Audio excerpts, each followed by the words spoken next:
주 예수 그리스도의 하나님 영광의 아버지의 이름이 이 아침에도 거룩히 여김을 받으시옵시기를 원합니다. 아버지의 뜻이 이 땅에 이루어지고 그리스도의 왕국이 이 땅에 이루어지며 하늘과 땅이 통일되는 그날을 바라보며 오늘도 이 아침에 주님을 기다리며 모였사오니 주의 영이 우리와 함께하여 주옵시고 말씀 안에서 우리에게 들려주시는 주의 음성을 듣는 시간 되게 하여 주시옵소서. 성령께서 우리의 귀를 열어주지 아니하시면 우리는 아무것도 들을 수 없사오니 이 시간에도 우리의 귀를 열어 주옵소서. 우리 주 예수 그리스도의 이름으로 감사하며 기도합니다. 아멘. 시편 40편 7절부터 보겠습니다. 이 탭이 14분이면 끝이 납니다. 시편 40편 6절부터 보겠습니다. 주께서는 희생제와 예물을 바라지 않으시고 주께서 내 귀를 열어주셨으며 번제와 속죄제도 요구하지 아니하셨나이다. 그때 내가 말씀드리기를 보소서 내가 왔나이다. 나에 관하여 기록한 것이 두루마리 책에 있나이다. 오 나의 하나님이여 내가 주의 뜻 행하기를 기뻐하오니 정녕 주의 법이 나의 마음속에 있나이다 라고 하였나이다. 내가 큰 회중 가운데서 의를 전파하였나이다. 보소서 내가 내 입술을 억제하지 아니하였나니 오 주여 주께서 아시나이다. 내가 주의 의를 내 마음속에 숨기지 아니하고 주의 신실하심과 주의 구원을 선언하였나이다. 주의 자애와 주의 진리를 내가 그 큰 회중 가운데서 숨기지 않았나이다. 오 주여 주의 온유한 자비들을 내게서 거두지 마시고 주의 자애와 진리로 계속해서 나를 보호하소서. 헤아릴 수 없이 많은 재앙들이 나를 에워쌌고 내 죄악들이 나를 붙들고 있으므로 내가 쳐다볼 수도 없나이다. 그것들이 나의 머리털보다도 많으므로 내가 낙심하였나이다. 오 주여 나를 구하시는 것을 기뻐하소서. 오 주여 속히 나를 도와주소서. 내 혼을 찾아서 그것을 파멸시키려고 하는 자들로 함께 부끄럽게 하시고 당황하게 하소서. 내게 재앙이 임하기를 바라는 자들로 뒤로 물러가 수치를 당하게 하소서. 내게 아하 아하라 말하는 자들이 그들의 수치의 대가로 인하여 망하게 하소서. 주를 찾는 모든 자들로 즐거워하고 주 안에서 기뻐하게 하시며 주의 구원을 사랑하는 자로 끊임없이 말하기를 주께서는 존귀를 받으소서 하게 하소서. 나는 가난하고 궁핍해도 주께서 나를 생각하시나니 주는 나의 도움이시요 구원하시는 분이시니이다. 오 나의 하나님이여 지체하지 마소서. 지금 6절부터 나오는 이 메시지는 우리 메시아이신 예수 그리스도에 관한 말씀이죠. 이 구절에는 여러 가지 중요한 제사가 나옵니다. 4가지 제사가 나오죠. 음식제사, 번제와 속죄제, 속건제. 구약시대에 죄를 위해서 드리는 4가지 제사가 나옵니다. 결국 율법은 바로 죄 때문에 만들어진 것입니다. 그런데 이 모든 것들은 요구하지 않으셨다. 왜 그렇습니까? 바로 주님께서 제물 자체가 되시기 때문에 더 이상 요구할 필요가 없다. 이렇게 말씀했습니다. 그리고 내 귀를 열어주셨다. 그랬습니다. 내 귀를 열어주셨다. 아들 하나님도 이 땅에 사람으로 오셨을 때는 기도를 통해서 아버지의 음성을 들었습니다. 그렇기 때문에 우리와 똑같이 연약한 육체를 가졌기 때문에 우리의 모든 죄들을 담당하는 대속물이 될 수 있었던 거죠. 그렇기 때문에 하나님의 공의의 법칙입니다. 우리 같은 죄인의 연약한 모습으로 하나님이 오시지 않고서는 우리의 죄가 사해질 수 없습니다. 그래서 주님께서도 주께서 내 귀를 열어주셨다. 이렇게 고백한 것이 나옵니다. 선지자 이사야를 통해서 이사야서 50장 4절로 5절 보면 이런 말씀이 있습니다. 주 하나님께서 내게 학식이 있는 자의 혀를 주시어 나로 피곤한 자에게 때마다 어떻게 말하는지를 알게 하시며 그가 아침마다 일깨우사 학식 있는 자같이 듣도록 내 귀를 일깨워 주시는도다. 주 하나님께서 나의 귀를 열어주셨기에 내가 거역하지도 아니하고 뒤로 물러서지도 아니하였도다. 아침마다 하나님이 일깨웁니다. 이 아침 시간이 굉장히 중요한 거죠. 아침마다 일깨워서 귀를 열어주면 아무리 세상에서 무식한 사람도 학식 있는 자 같이 된다. 그렇기 때문에 성령으로 거듭나고 기도하는 사람들은 그 말하는 것을 보면은 보통 사람과 다른, 이 사람이 기도를 하는 사람인가 아닌가 하는 것을 보려면은 그 사람의 입에서 나오는 말을 보면 됩니다. 학식 있는 말을 합니다. 하나님의 말씀을, 그 귀로 들은 말씀을 얘기한단 말이에요. 성경을 눈으로 읽어도 귀가 열리지 않으면 믿음은 들으면서 나기 때문에 귀가 열리지 않으면 들을 수가 없고 듣지 못하면 믿을 수가 없습니다. 그렇기 때문에 하나님께서 학식 있는 자의 혀를 주셔야만 됩니다. 하나님이 줘야 됩니다. 요즘 교회들 보면은 세상에서 지식 있는 사람이 교회에서도 활개치는데 천만에요. 거듭나지 못해 그렇습니다. 아무리 무식한 거듭난 사람도 이 세상에 아무리 유명한 사람을 대하여서 학식 있는 말을 할 수 있고 그들은 아무것도 아니게 되어 있습니다. 그렇기 때문에 성령을 하지 않고서는 아무것도 될 수가 없습니다. 7절에 보면 나에 관하여 기록한 것이 두루마리 책에 있다. 여기 분명히 다윗의 시인데 여기 나가 누군가, 여기에 대해서 성령께서는 히브리서를 기록한 사도 바울을 통해서 분명히 말씀합니다. 그래서 히브리서 10장에 보게 되면은 분명히 성령께서 그분이 바로 그렇게 얘기하는 게 다윗이 아니라 우리 주님이라는 것을 분명하게 말씀 주십니다. 히브리서 10장에 보게 되면은 5절 보면 그러므로 그가 세상에 오실 때 말씀하시기를, 그는 우리 주님이죠. 예수 그리스도. 주께서는 희생제물과 제물을 바라지 아니하시고 나를 위하여 한 몸을 예비하셨도다. 주께서 죄로 인한 번제들과 희생제들은 기뻐하지 아니하셨으니 그때 내가 말씀드리기를 오 하나님이여 보소서 두루마리 책에 나에 관하여 기록한 것과 같이 주의 뜻을 행하려고 내가 왔나이다 하였노라 하셨도다. 위에 말씀하시기를 희생제물과 예물과 번제들과 속죄제는 바라지도 아니하시고 기뻐하지도 아니하신다고 하셨으니 이것들은 율법에 따라 드려진 것이라. 시편 50편 보면은 또 이사야 1장 보면은 재물을 가지고 피를 흘리면 하나님이 기뻐하는 줄 알고 성전 뜰만 바꿔간다. 아주 내가 너의 재물에는 아주 내가 그냥 진력이 난다.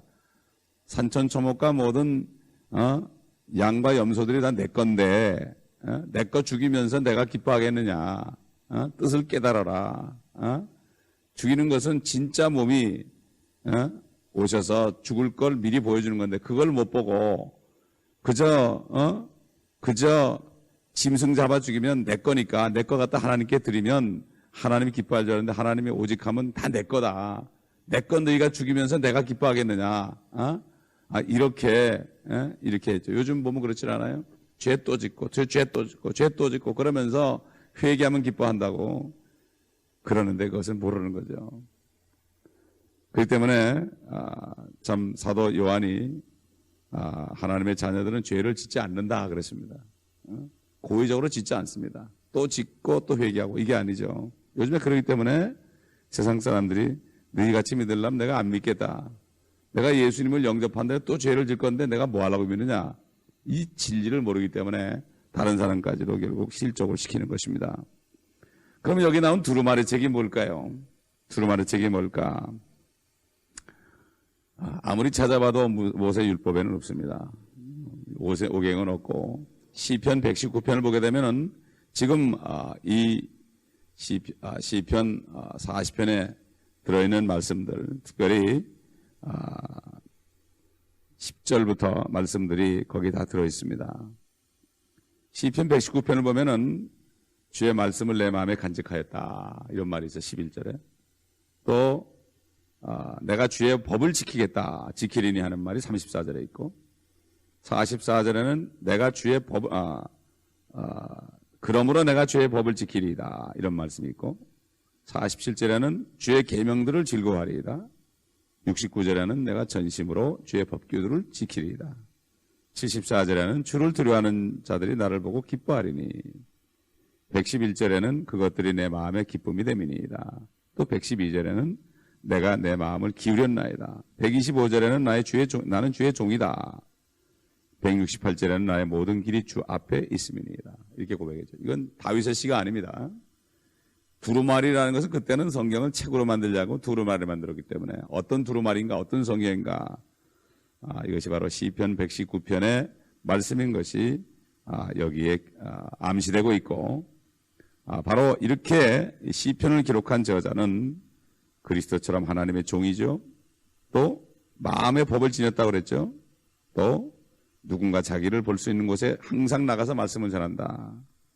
계명들을 지키는 것을 기뻐한다고 그랬고 이렇게 이것을 볼 때 분명히 시편 119편에 그 두루마리에 나에 관한 것이 기록되어 있다. 이렇게 고백한 것을 알 수가 있습니다.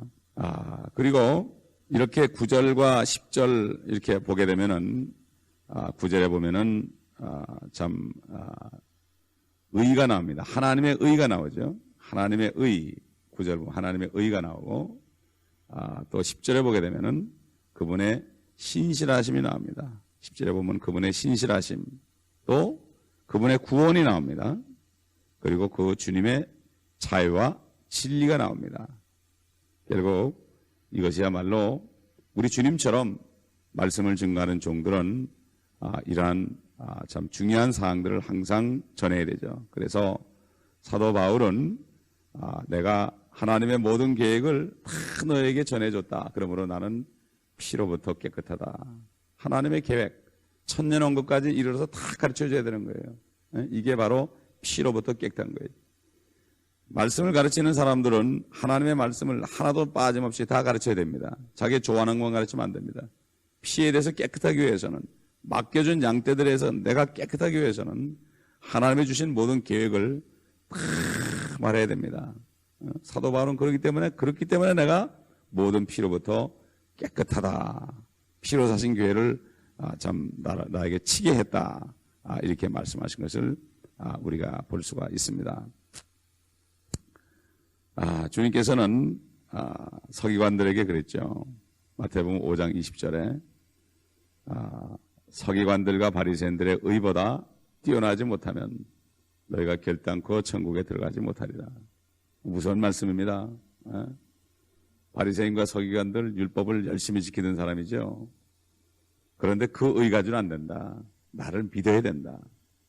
근데 오늘날 정말 주님을 믿는 사람이 얼마나 되는지요. 진짜 주님을 믿는 거, 주님을 진짜 100% 믿는 사람이 얼마나 되는지. 정말 주님을 믿는다면 모든 거 다 주님께 맡기고 어떤 일이 일어나도 다윗처럼 벙어리처럼 입을 벌리지 않고 꾹 참습니다. 이게 주님을 믿는 사람이에요. 믿는다는 것은 100% 믿는 겁니다. 반쯤 믿는 게 아니죠. 반쯤 믿으면은 할 걱정 다 하고 교회 와서는 믿는 거고 세상 나가면 안 믿는 거고 서기관들과 바리새인들의 의보다 뛰어나지 못하면 안 된다. 우리는 율법 한자 모르지만은 주님을 100% 믿으면 그 길만이 서기관과 바리새인들의 의보다 뛰어난 길이다 이거죠. 응? 주님이 요한복음 8장 46절에 이렇게 말씀했죠. 내가 진리를 말하는데 어찌하여 너희는 나를 믿지 아니하느냐 그랬어요. 이 성경 말씀이 전부 진리죠. 진리라는 것은 참이란 얘기입니다. 거짓말이 하나도 없다는 얘기죠. 이 말씀을 믿지 않으면 어떡하겠느냐? 내가 진리를 말하는데 항상 기뻐하라고 그러는데 기뻐하지 않으면 어떡하겠느냐? 감사하라고 그러는데 감사하지 않으면 어떡하겠느냐? 하나님의 말씀인데 왜 순종 안 하느냐? 이거야말로 웃기는 얘기죠. 하나님 볼 때. 그래서 요즘 말로 웃기는 얘기예요. 진리를 말하는데 안 믿고 거짓을 말하는 건 잘 믿다가 낭패 당한단 말이에요. 그러므로 참 이 주님의 말씀을 우리가 잘 새겨봐야 됩니다. 이 다윗은 이제 또 다윗으로 바뀌어서 참 내 죄가 머리털보다도 많다. 내 죄악들이 나를 붙들고 있으므로 내가 쳐다볼 수도 없다. 내 머리털보다도 많다. 학자들이 조사해봤대요. 사람의 머리털이 몇 개나 되나. 그랬더니 한 12만 개 정도 된대요. 사람의 머리카락이요. 날 때 가져 나오는 게 물론 빠지지만은 날 때 가져 놓은 게 한 12만 개 정도 된대요.